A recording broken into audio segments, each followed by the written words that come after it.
Today our topic is method of oral presentation.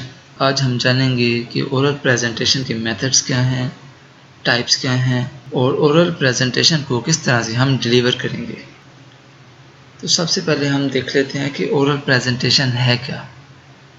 Oral presentation can be defined as formal information described, explained by someone to the group of people. Oral presentation एक formal information है जो कि कोई भी शख्स describe करता है या explain करता है बहुत से लोगों को. It is typically carried out by using the audio and visual presentation material such as slide, handouts, card and so on. इस तरह की प्रेजेंटेशन करने के लिए हम ऑडियो और विजुअल मटेरियल यूज करते हैं जैसे कि slides, handouts, cards and so on.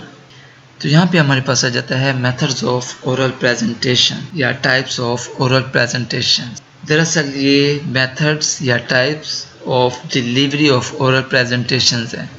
तो सबसे पहले हमारे पास आ जाता है एक्सटेम्पोरेनियस, दूसरे नंबर पे हमारे पास आ जाता है रीडिंग, तीसरे नंबर पे हमारे पास आ जाता है मेमोराइजेशन, चौथे नंबर पे हमारे पास आ जाता है इम्प्रॉम्प्टू। तो सबसे पहले हम देख लेते हैं कि एक्सटेम्पोरेनियस क्या होता है। This method of delivery is very carefully planned and practised. ये ऐसा मेथड ऑफ डिलीवरी है जिसको हम बहुत ही केयरफुली प्लान करते हैं और इसको केयरफुली प्रैक्टिस करते हैं।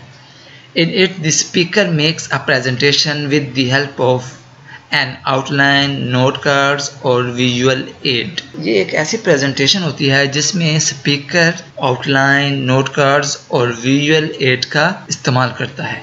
It is very popular and effective method of delivering a speech.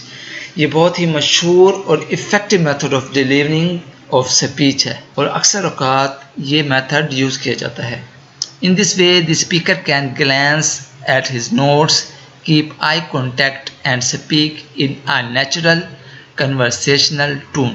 इसमें स्पीकर हैंडआउट्स पे, नोट कार्ड्स पे एक नज़र डालता है, उसके बाद आई कांटेक्ट रखता है अपनी ऑडियंस से और नेचुरली उनको कन्वे करता है या एक्सप्लेन करता है जो भी उसने इंफॉर्मेशन देनी होती है एक कन्वर्सेशनल टोन में।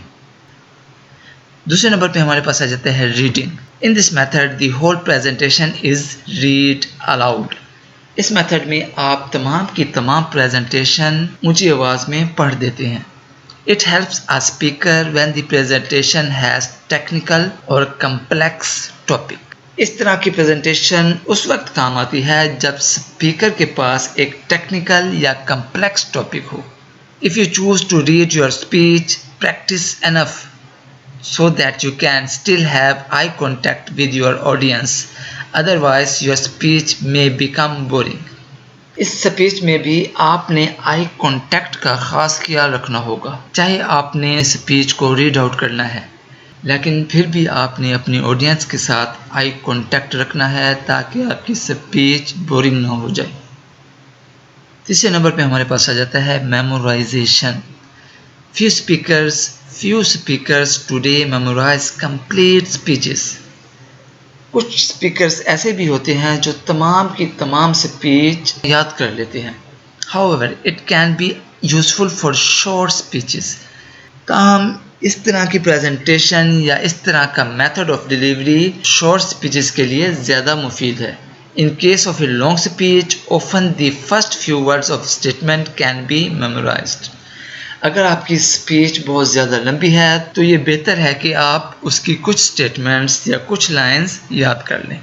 दिस टेक्निक में sound like a robot, besides forgetting a single line में काज डिजास्टर।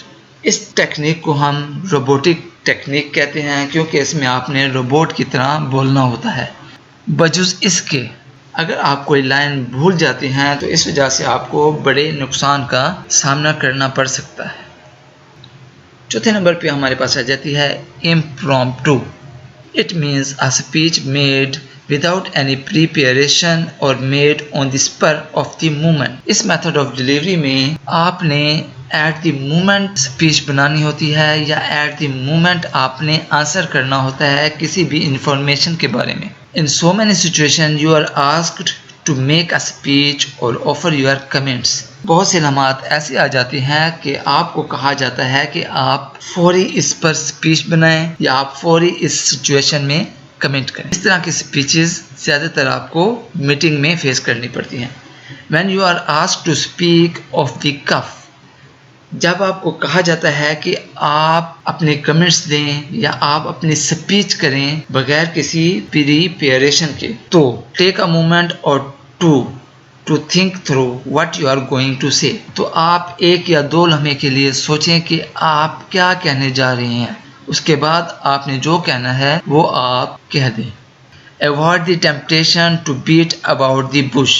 ऐसी इनकरेजमेंट को आप अवॉइड करें जो आपको जल्दी या क्विकली कुछ कहने के लिए आमादा करे।